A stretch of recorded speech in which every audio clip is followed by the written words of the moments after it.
Are you struggling on the daily with the all encompassing despair of all of the countless ways our society is crumbling into a terrible fascist dystopia? Yeah, me too. May I offer a solution? Rocks. Rats. Specifically, we're going to be painting rocks.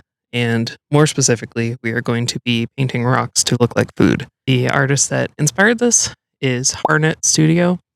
They are known for all kinds of wonderful little food miniature art, and they also paint bricks, rocks to look like food products. My personal favorite are their pickle stepping stones. And I don't have anything nearly as big as stepping stones, but I do have lots of rocks of all kinds of strange shapes and sizes. So I'm going to find some rocks that are vaguely food shaped and paint them to look vaguely like food.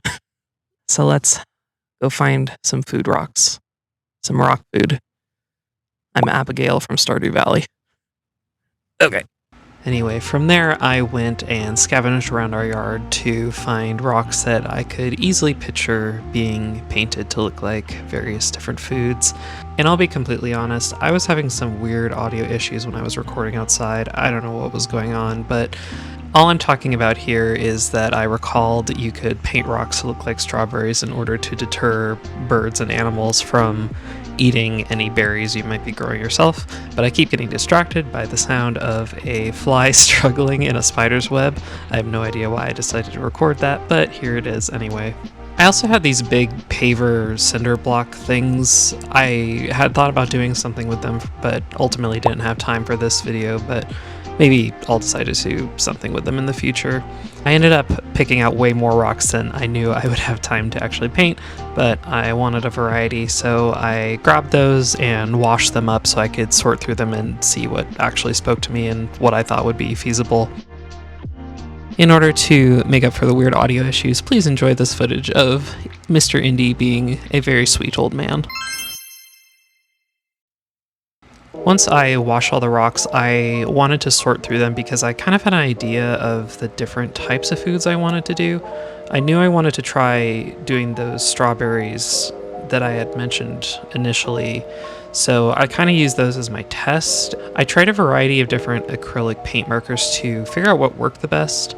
So ultimately I ended up using these Sharpie paint pens as sort of the primer for a lot of the rocks, and then mostly I used the Thule art pens for a secondary coat to get the colors I wanted, but I also ended up using Posca pens as well as Liquitex paint pens and kind of just a variety of whatever miscellaneous acrylic paint pens I had at my disposal.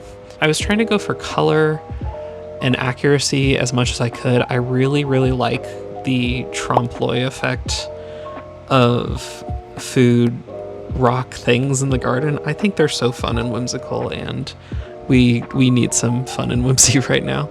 Once I got the base coat down, I started painting in this orange gradient from the tip to mimic how strawberries actually grow, and made it sort of yellowish, and then you'll see I go in to make little kind of shadow areas for where the seeds grow from, and then the seeds themselves also have a gradient where they're slightly more green yellow at the tip of the fruit, and then they kind of fade up into more of like a beige kind of color.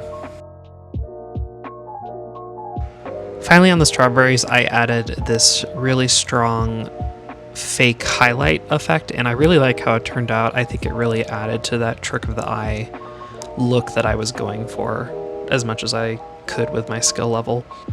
But ultimately I was really happy with how the strawberries turned out. It was kind of wild to see the base of them after they'd been fully painted. I think they definitely do the job of looking realistic enough to fool an animal. They kind of fool me a little bit, and I'm quite proud of that effect. I was pretty confident after I had finished the strawberries, so I was excited to see how many more of the food rock ideas I could get done. From there, I set about kind of doing a primer coat on the rest of the rocks. I ended up using the Sharpie paint pens as the base coat layer for all the rocks, just because they're relatively cheap and I could get some pretty good solid coverage and not have to go over too many coats. I ended up doing a couple solid coats for the base layer on all the rocks just to make sure that I had a good surface to paint on and blend colors on and everything. The first rock I really had a solid idea for was this fried egg, and it looks really silly watching it back. It looks so orange on the camera, but it ended up looking really realistic as I was working on it, and I was really proud of the sort of like crispy edge effect I was able to get with the darker brown colors. I can really see doing this again, but with utilizing some kind of sculpting material like to put on top of this to make the yolk actually 3D. And I did think about it, but for this project I really wanted to stick to the time limit I had set, so I decided to just straight up paint rocks at my desk. And honestly, I'm really pretty happy with how everything turned out, and if I decide to do this again, I might decide to do things a little bit more 3D, but we'll see. The next rock I did was this little chicken leg. It ended up looking more cartoonish than an actual like hunk of meat would, and that's fine. I kind of did it intentionally. When I was looking up reference images, if you look at actual meat, a chicken leg, basically, the whole thing is covered in skin, and the bone didn't read as bone if it was brown, I guess.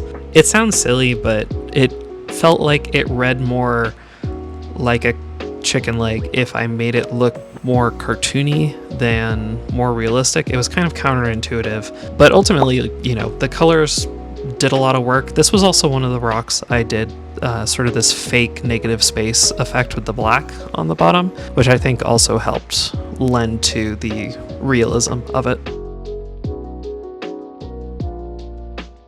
Then I did some bread. I wanted to do a few different hunks of bread because I thought that a lot of the rocks I had were shaped pretty well for it, but ultimately I just ended up doing the one mostly for the sake of time. And this one was pretty straightforward. It was really just a lot of blending colors since I had a fairly limited palette working with just acrylic paint pens. It was a lot of different layering of colors and stippling, and ultimately I am really pretty happy with how it turned out.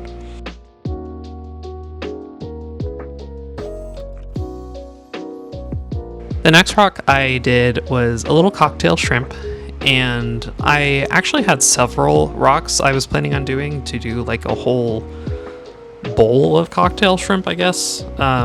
I just ended up doing the one, but for whatever reason I kept finding rocks that were kind of this shape that I thought would just look like little shrimp to me. I don't know what it was. I don't even care for cocktail shrimp that much. Why do I keep thinking about shrimp? This one was pretty tricky for me to get the colors pretty accurate without making it just look like kind of a weird, gross little blob. I really wanted to utilize the shape of this rock as much as I could without having to do too much of the negative space effect that I was doing with the black marker there. I am really happy with how the shrimp ended up turning out. I kind of was able to do some fake perspective on it, which I think ultimately ended up looking really neat. Next is some meat. I will put chapter markers up for each of these as well, just to act as like a content warning, I suppose, because I am painting a rock to look like a piece of raw meat, which I know certainly is not everyone's cup of tea. If it is your cup of tea, I recommend the artist Slop Jockey. Good stuff. Otherwise, don't go there. The hunk of meat was actually probably the easiest one I did, even easier than the strawberries. It really was just red and white, and I mixed some brown and kind of cooler colors to blend the texture together and like find the highlights and shadows and kind of things. It, I think, was the fastest one I did. I don't think it took me very long at all. And the shape of the rock did all the heavy lifting. Honestly, it just worked perfectly for what it was, and I can definitely see doing more rocks in that style in the future. Then I did a slice of pizza. I really wanted to utilize this rock as well as there was another one I had that was kind of triangle shaped that pizza came to me almost immediately when I was looking at them.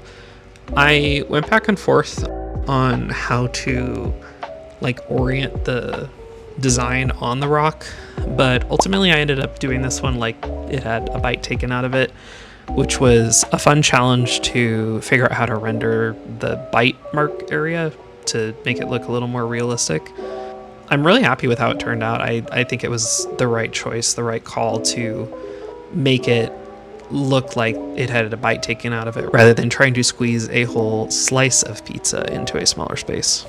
And the last rock I did was a little slice of cake. I really struggled with this one, I'll be honest. I think this is the one I ended up being the least happy with, but I had found this rock that really looked like a slice of cake or pie or pizza or something, and I really wanted to use it for something. Ultimately, I keep saying the word ultimately in this voiceover. I need better words. I need more words to use. I am happy with how the cake slice turned out, even though I think it could have been a lot more detailed. It could have been rendered a lot more strongly, but it's fine. It is what it is. Once I finished painting all the rocks, I went over them with this Krylon UV resistant clear gloss acrylic coating spray. I did several thin coats on all sides of the rocks. It should be perfectly weather resistant. They should last fine in the yard. Even if they don't, I'm not too worried about it. They're just rocks with paint on them. I'm not that concerned if they survive well or not in the yard. And once those were all sprayed, I believe it is time for the reveal.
And I believe that is everything. Thank you all so much for watching. I greatly appreciate you sticking to the end.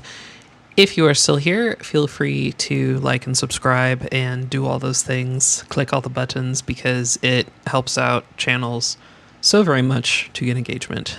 And also, if you have stuck to the end, I am going to be at Fort Collins Comic-Con this weekend, so make sure you stop by. I believe I am at table H5. Come and stop by, and I hope to see you there. Have a good weekend, and I will see you in the next one. Goodbye.